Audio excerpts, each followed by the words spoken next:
What's up, everyone? This is Bill. You guys know what time it is. Today's watch is an Invicta Speedway. I've had this one for a little while now. Okay, it's a yellow, gold, and white Invicta Speedway. Anyway, today's video, we're just going to be installing the Driven Racing AIS block-off valve, or it's known as pair valves, referred to as quite a few different things. So you get these cool aluminum covers that go over the top of the motor. You are going to need to do a lot of disassembling to get to this. You'll see a lot of people, and this is going to be on the 22 Kawasaki Z900. Now, you'll see a lot of people just plug that hose. It's not the, I mean, I guess it works if that's what you want to do. We're going to unplug the sensor. We're going to get rid of the whole module, everything in there, all the hoses, and we're going to do it the right way. Okay, so I'm going to show you guys the right way to do it.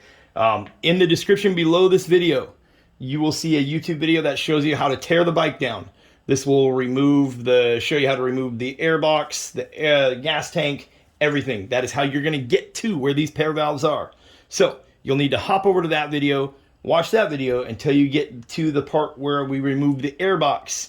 Underneath the air box is where these are. Okay, I'll wait for you right here. I'll meet you over at the bike when you come back, and you'll be right along with me at the end of that video as to where this stuff is.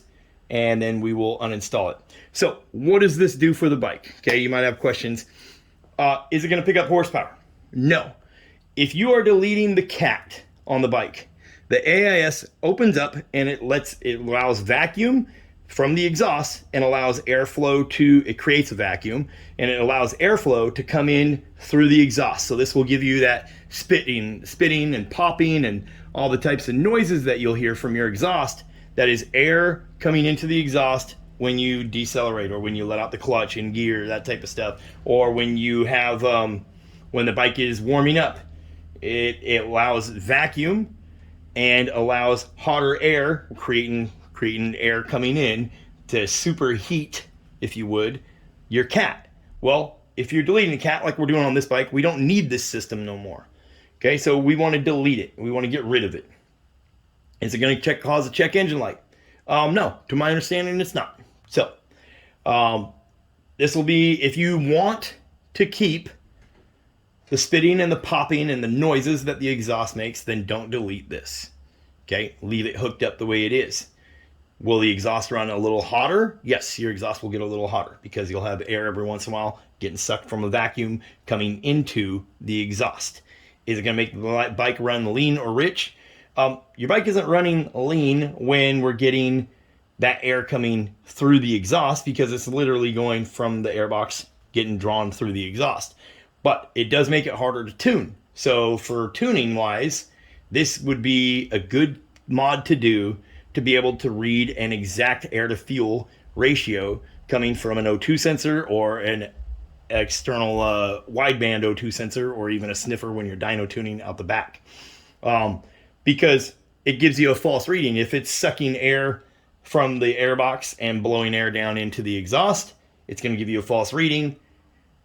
It's going to say it's running, the mixture coming out of the pipe is lean, but not necessarily the mixture that's in the motor. So, hope I explained it as best I could. There's a lot to it, but we don't need it when we're deleting the cat and we're trying to tune the bike and we want to tune it properly. The proper way to do it is delete it, and the proper way is to get yourself a kit. So this is Driven Racing. You can get this on Revzilla. There's lots of places that carry them.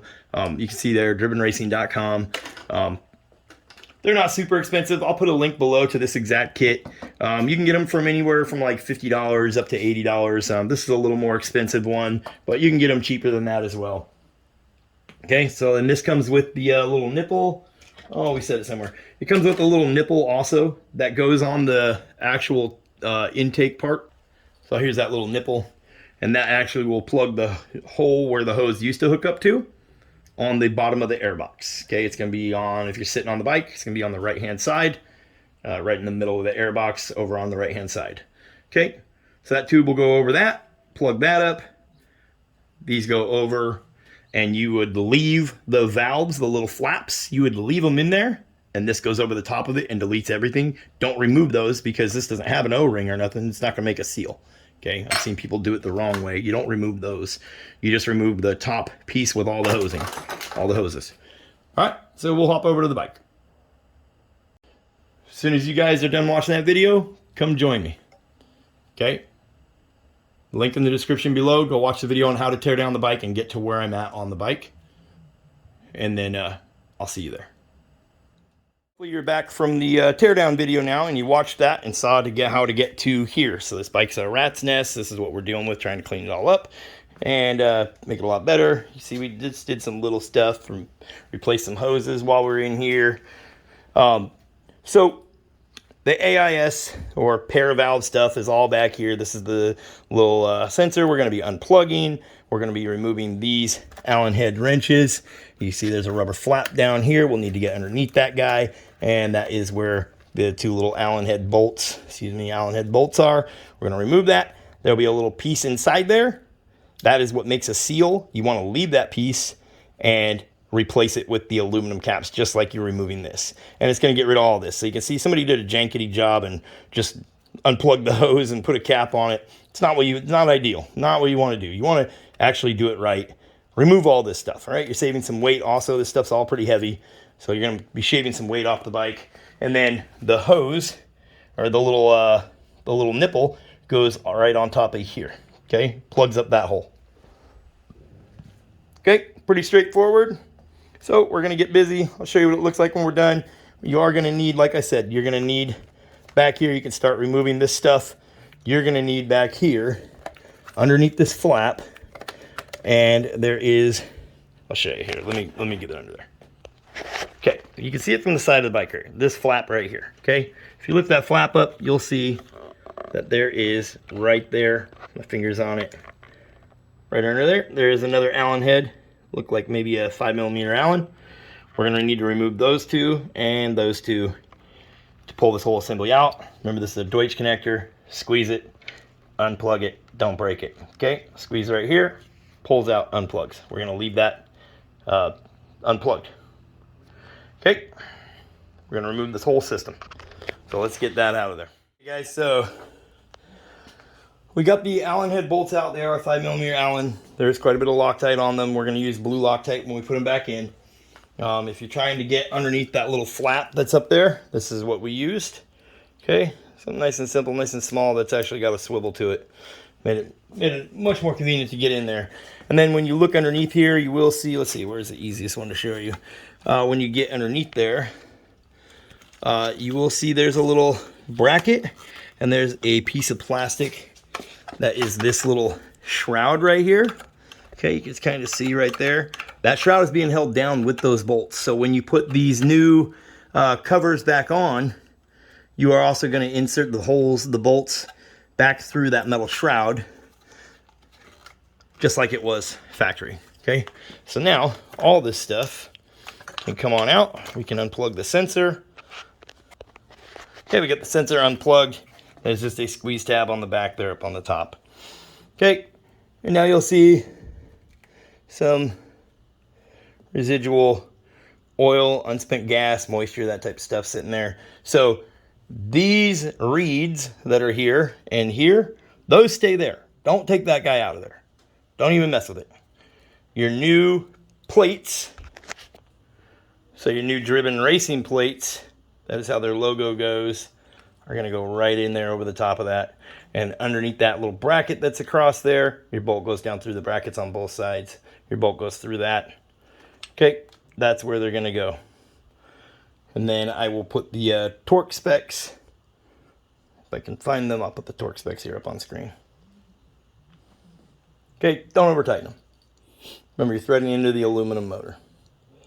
Okay, but this whole shenanigan here is out the window. Getting rid of all that. Okay guys, so here it is on the scale. You can see there, it's 11 ounces. So it's 11 ounces of weight saving that you're getting rid of off the bike. When we put the our bolts back in, remember you're going to go underneath this little, you'll see a little tab underneath here that you're going to go underneath of. God, if I can get this little rubber plug out of the way.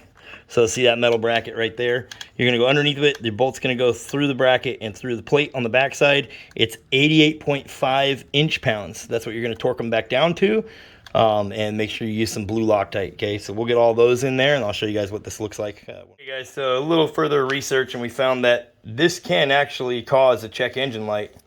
Causes a little light to come on the dash. So to avoid all that, they just recommend that you just plug in the sensor, or plug in the little pump. That's what they refer to this as. So we're just going to plug it in. The hoses are gone, the plates are on, so we still lost quite a bit of garbage off of the top of here. We opened up this whole area, so now we have quite a bit more room to do stuff and to move around. We're going to rewire all this stuff and clean it all up. But anyway, that is your install video for the AIS block off plates from Driven Racing. Again, there'll be a link in the description to go check them out, and don't forget you can check out the link in the description below to go check out the video that I did for this complete teardown of this bike. Okay, and you can follow that on how to put it back together and everything. Anyways, I'll catch you guys in the next one. Don't forget to check out our website. We got a link below. We have all kinds of parts, and we offer tuning for these bikes. There'll be ways to get a hold of me in the description below as well. Catch you guys in the next one. Peace.